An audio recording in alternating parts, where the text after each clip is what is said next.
What's going on, you guys? This is Dimension Scott back at you once again with a brand new video, and this is going to be my second video as soon as after I post my my Wolverine trilogy ranking video. So you're gonna see this one next as well. So this video, I have another top 5 unpopular opinions. So let's do this.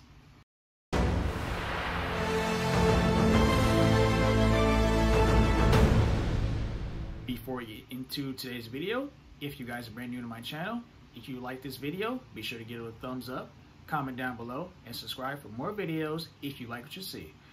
You can also find me on Facebook and Instagram with the same name as usual, Dimension Scott, where I talk about all things movies and physical media, all things related.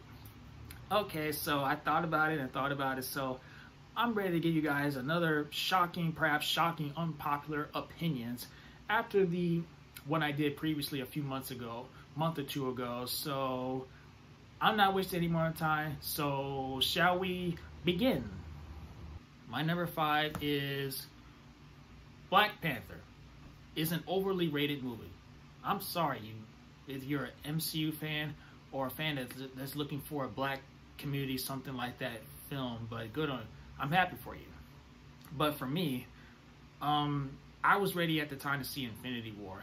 Black Panther to me gave me such a mediocre letdown experience. I heard its praises, and that's not what I went into the movie for. I was just ready because we were going into the most anticipated Avengers Infinity War at the time, and Black Panther just wasn't insane to me. The story didn't seem to all that impress me. The action sequences didn't look like they were really shot practically. They didn't look real to me. The story just felt overly meh. I don't seem to relate to Killmonger as a villain. Even I thought Black Panther was portrayed so much better in Captain America Civil War. This whole black community stuff it was not my expectation about the film at all. And I nearly almost fell asleep.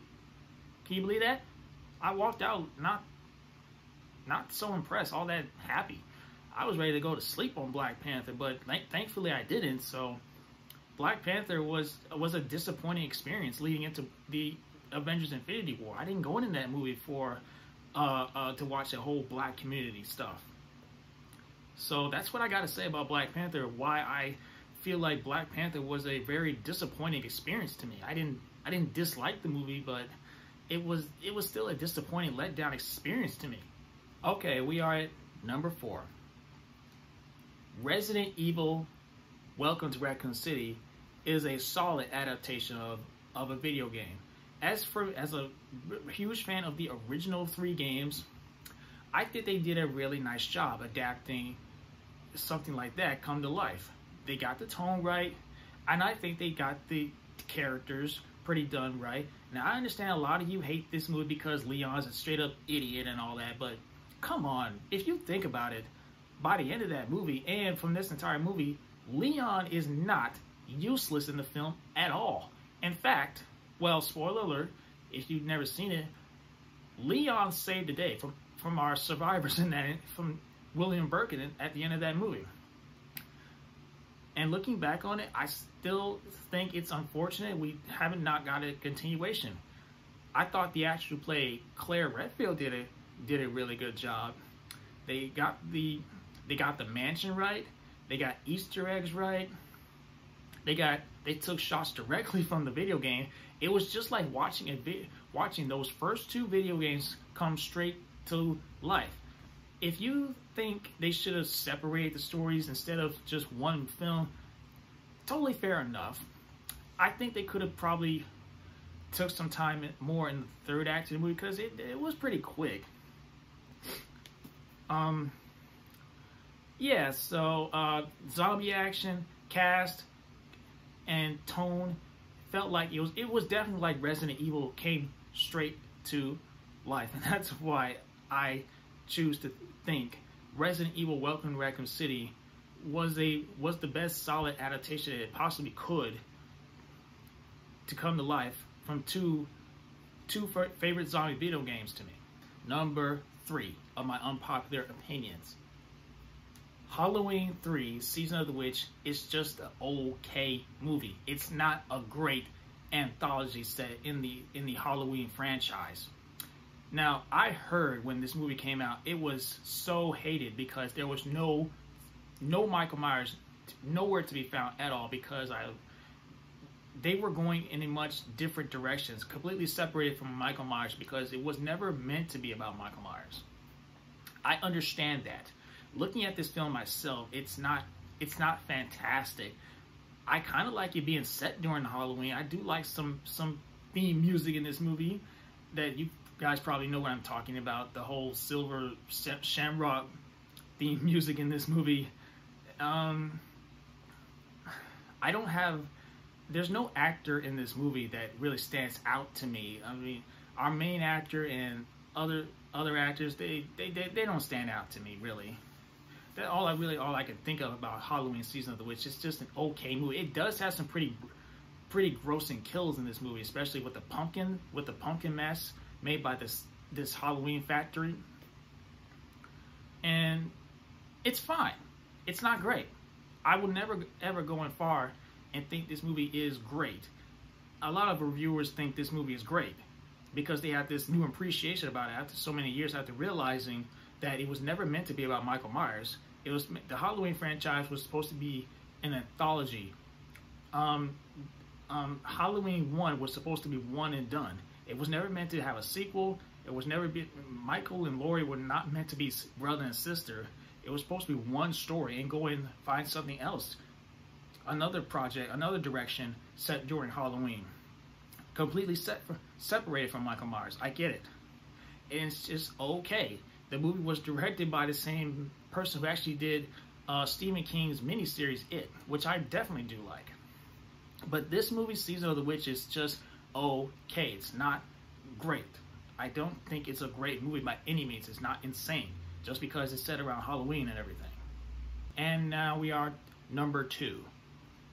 Amazing Spider-Man 2 is an overly hated movie. Here's why. Because I think Electro is a solid villain. I think Green Goblin is a pretty solid, from friend to now turned villain. Rhino had enough screen time.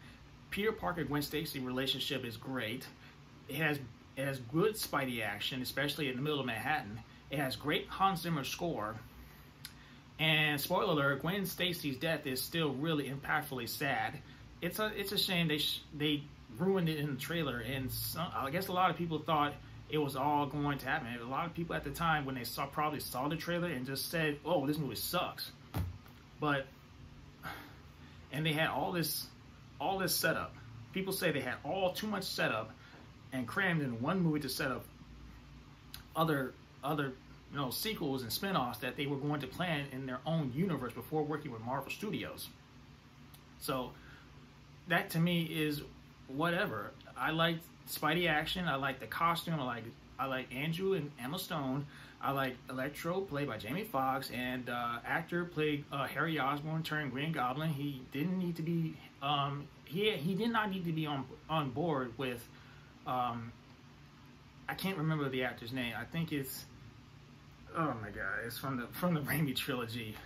Can't think of his name. Anyway, William Dafoe. I got it. William Dafoe. That actor did not have to be acting like William Dafoe, and I don't understand why people crap on Green Goblin's look in that movie. That to me is good enough to look like a goblin, and it's not a costume like in the first Raimi Spider-Man film. So that to me, with all that in mind, is worth reasoning why I really do think The Amazing Spider-Man 2 is a underappreciated movie. And here we are at number 1. Ghost in the Shell, starring Scarlett Johansson, is a solid adaptation based on the original Japanese anime. And here's why. Because the future tone is stunning. The special effects are stunning to look at. Scarlett Johansson is definitely one of my actors working today. I think a lot of people said so much negativity because the major was created by Japanese. And in this, it's played by an American actress, right? That doesn't bug me at all. I know I like the original. I've seen the original anime film for what that is, back from 1995. And I thought this movie did an impressive job doing the best they could to stay close to, like, should I say, material. And I heard that they wanted to do as much of their own thing. So the futuristic, the setting, production, special effects, the tone, cast, and everything like that just works for me as the adaptation and based on a Japanese anime. So I don't think Ghost in the Shell live action starring Scarlett Johansson deserves really any backlash negativity that it got at the time. So there we have it, guys. What did you guys think of my new unpopular opinions list? Let me know everything down below. If you enjoyed this video, be sure to give it a thumbs up, and I will catch you guys next time. Peace out.